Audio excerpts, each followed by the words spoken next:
سلام به همگی، خوش آمدید به این ویدیو. من امیرعلی هستم.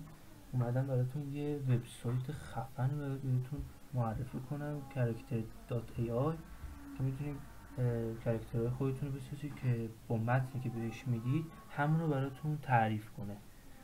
یه بار با هم یه نمونه کار با هم بریم نگاه کنید. با هم میرید تو قسمت اینجا، بعد همین آواتار افیکس، ما اینجا اسم کرکترمون رو می نویسیم، بعد اینجا عکسش رو چیز میکنیم، عکسش رو آپلود میکنیم. یه لحظه دوستان، نت ضعیفه. دوستان مشکل نت هم رفت شد.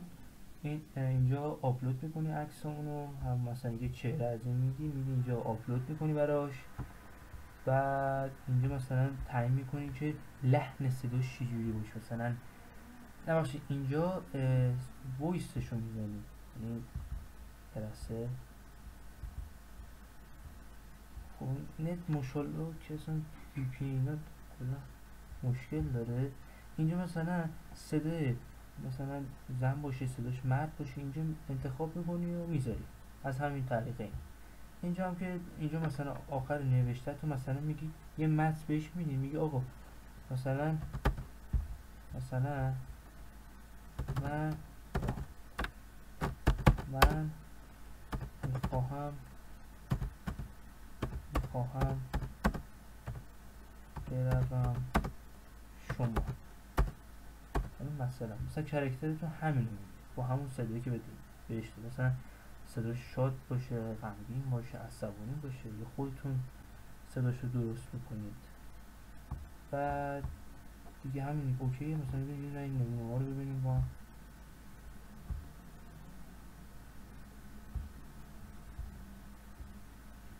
چرا نمیاره. یه لحظه نت کلا نمیاره دوستان. خب ما میریم صفحه اصلیش دوباره.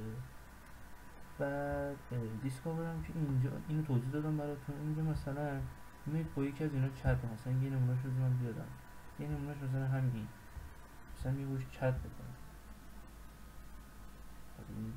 انگار از زبان فارسی ایشون پشتیبانی نمیکنه. بعد دیگه همین دیگه. تو قسمت کریتش یه دونه ما میتونیم وایس بسازیم، یه دونه میتونیم کرکتر بسازیم. حالتش مثلا مثل پیج میشه تقریبا توی این وب.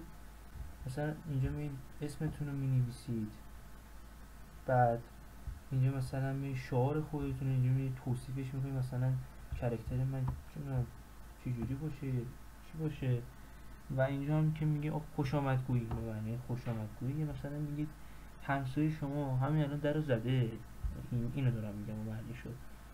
برقش رفته اما چرا نمیره، مثلا چرا خارج مثلا نمیشه. بعد اینم مثلا اضافه کردن خوش آمدگویی دیگه. بعد اینجا هم که وایسش رو بهش اضافه میکنی، بعد تگ میذاری و پابلیش یعنی عمومی. این هم که خصوصی و اینو نمیدونم.